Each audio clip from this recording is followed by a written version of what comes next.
RTE, payments to presenters and revisions to previously disclosed figures. If it sounds familiar to you, you're not alone. In the last 2 hours or so, RTE has issued a revision to its list of top 10 earning presenters for 2024 and 2025. It said it did so having reconsidered what constitutes a presenter. Our policy and analysis correspondent Louise Byrne is with us now. Louise, what is this all about? Well, Derek Mooney is a household name, but his name hasn't been in the top 10 presenters lists for a number of years now. He stopped presenting his daily radio programme in 2015 and he was appointed executive producer of RTE Radio 1's Nature and Wildlife programming. Now that job includes presenting. He has a weekly Mooney Goes Wild radio programme, the Dawn Chorus, there's TV programmes. What's happened today is that RTE has published the newest top 10, so the 2025 figures. But this is different because they're now including those who have a dual role. And Derek Mooney is now on that list. And what the table shows for 2025 is that he is the 7th best paid presenter in 2025 with a salary of €202,000. Now, RTE has also published the 2024 figures. Again, they do that because when they publish one year's figures, they produce the previous year as a comparison. But they've had to re-present the 2024 table on this new basis, and that table for 2024 shows that Mr Mooney was the 8th best paid presenter in RTE with a salary of €197,000. He wasn't on that table when it was originally published. Now, we know in the wake of the Ryan Tubridy payments controversy that the government appointed an expert advisory committee. They came in, they scrutinised RTE, they made a series of recommendations. So in that context, why is what has happened tonight important? Well, the board is saying this is all about transparency. It's in line with that expert advisory committee, the recommendations of that EAC. But there are questions. Is 2024 the only year that Mr Mooney could have been on that list, or anyone else for that matter? Are there other people who have a dual role that haven't been included on the top 10? And the why now question. How and when did this all come to light? All right, Louise, thank you for that. Well, earlier the chair of the RTE board, Terence O'Rourke, came into studio and I began by asking him that very question. When did this issue come to light? Well, a part of our efforts is the EAC recommended that we be more rigorous in how we prepare the top 10 list of presenters. They observed in their report a couple of years ago that the process was a bit loose and they advised that we tighten it up. So last year we did some tightening up and this year more tightening up. And as we were doing looking at the criteria, what people should be in the list, what people should not be in the list, we came across the issue of people who had dual roles, producer presenters, weren't automatically in the presenter list. When was Mr Mooney reclassified as a producer and not a presenter?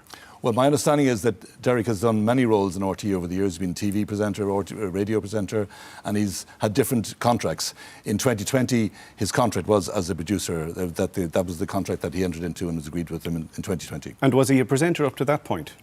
As far as I know, he was, yeah, I don't know the details, but the issue is we looked at where he is now and he's definitely presenting now, so we want to get him at the right and he's in the list this year. So you say that you are reconsidering what constitutes a presenter. One would think that it was pretty obvious what constituted a presenter. Well, I mean, I don't know, the different people made different judgments at the time. Obviously, if somebody does like 90% presentation, 10% production, somebody else does 90% production, 10% presentation, different people can take different views as whether that should be a list. Somebody else made a different judgment at that time. We made a judgment this year that should be in. Who took the view that Derek Mooney, a man who's on radio and television on a regular basis, was a producer and not a presenter? The people at the time, I don't know who they were. I don't know who made that decision. Have you not checked that out? Yeah, but management at the time made that decision. How did it go on for half a decade that he would be classified as a producer when it's quite obvious he was a presenter?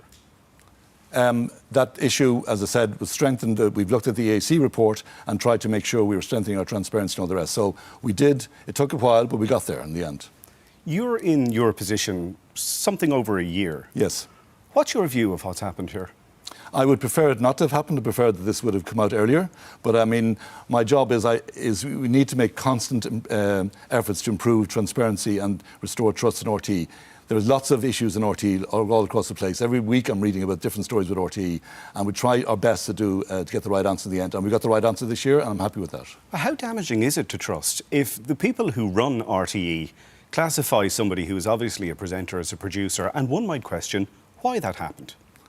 Again, I'm not speculating what that might be. All I know, the different judgments were made at the time. We made a judgment this year, and we're very happy with our judgment, and we're showing 2025, and then if 2024, which is normal accountancy terms, you produce comparative figures, so we're showing the comparative figures for 2024 as So well. you say it came to light in the past couple of weeks. How did it come to light? Well, in the process of, we were going through an effort to make sure this list is right, because it's an important list, we want to get it right. So as part, my understanding is, in that process coming through, looking at everybody and throughout the organisation, cross-checking, and a level of check, obviously, that was better, more intensive this year than other years, and that it emerged in that time. So how long has it taken you to make the decision to go public with this and clarify it? Well, we want to make sure that we got all the details right, that we got the numbers right, that we give an opportunity to Derek Mooney to understand, because the EAC recommended that we not publish any numbers without giving the presenters the opportunity to confirm that. So we had those steps to go through, and we had also a board decision to confirm our judgment this year. And we had a board meeting this afternoon confirming that, and our conclusion was we were going to go public as soon as the board met, which we have. So that decision was made by the board to go public? Correct. Was there any resistance internally in RTE to releasing this? No. At all? As I understand it, any of the conversation I've been part of, people who said once the issue is there, he's paid that amount of money, he would have been in the list if he'd been recognised as a presenter, primarily presenter, or whatever the presenter criteria is. Everybody said, yeah, then he's a presenter, so it's in the list, yeah. So you say he was recategorised or reclassified as a producer in 2020, yet you're only releasing 2025 and 2024. Why is that? Because that's all the amount that we control of. I don't have control of 2021, 22. I am responsible for 25 and the comparative figures. That's the only thing we're responsible for. Is it possible, Terence O'Rourke, that Mr Mooney could have been in the top 10 for previous years, beyond 24? It's possible, yes. And he had been obviously in the top 10 up to 2014, I understand. So will that be re-examined? Will that be opened up? No, because that was the judgments made at the time.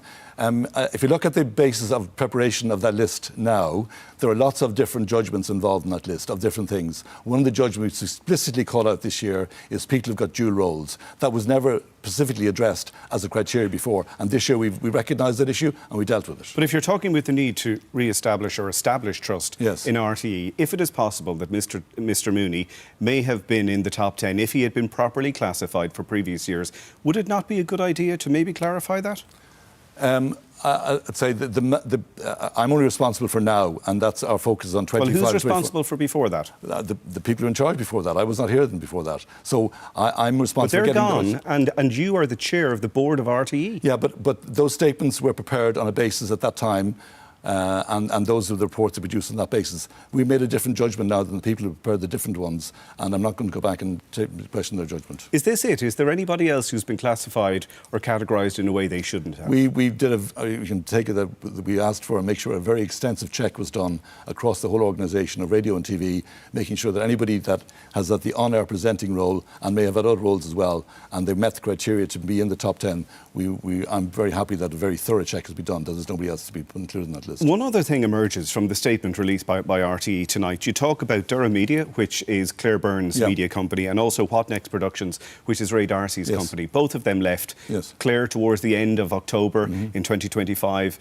Mr Darcy left early in October of 25. Yet you continue to pay them until the end of the year. Why?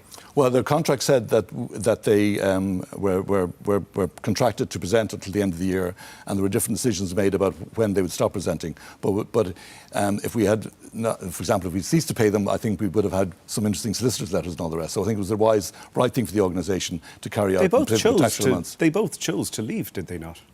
Well, I'm understanding the different things, but we had a choice at that stage of how to treat them, and we think the right and fair thing to do was to jointly, Mr O'Rourke, RTE paid them €97,000. In Claire Byrne's case, I think it was 54, and in Ray Darcy's 40. It may be the other way around. Yeah, that's if you time apportion them, but they were the amounts of money that, as presenters for 2025... You paid two people for a couple of months €100,000, and you got nothing out of them. I didn't do that. Management did that, and I'm happy. But the organisation did, and you're the chair of the organisation. And I'm the organisation that the management made a decision. We questioned that decision and challenged the decision. I'm happy they made the right decision. You're happy that the organisation paid two people $100,000 to do nothing for a couple of months? They weren't doing nothing. They were available. If anything happened, they would have still been under contract to present. So it wasn't that they were doing nothing. They were available.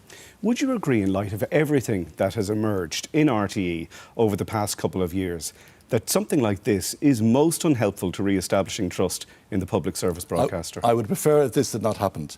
But my job is to make sure, as best we can, we look in every nooks and crannies, and there are lots of nooks and crannies in here, and it takes a while to do that. We're on the journey. We've made lots of improvements, lots of governance changes, and we've implemented most of the recommendations of the EAC reports, and that's still a journey. We've still some more things to do, and that's my job, is to make sure RT is as best as we can make it. And this is part of that. What we did today is part of that, getting it right when we see things that need to be put right, and I'm not embarrassed with that at all. All right, Terence O'Rourke, thank you for coming into us this evening. Thank you. Thank you. And we're hearing tonight from the chair of the Oireachtas Media Committee, Alan Kelly, that RTE will be called before the committee in the coming weeks.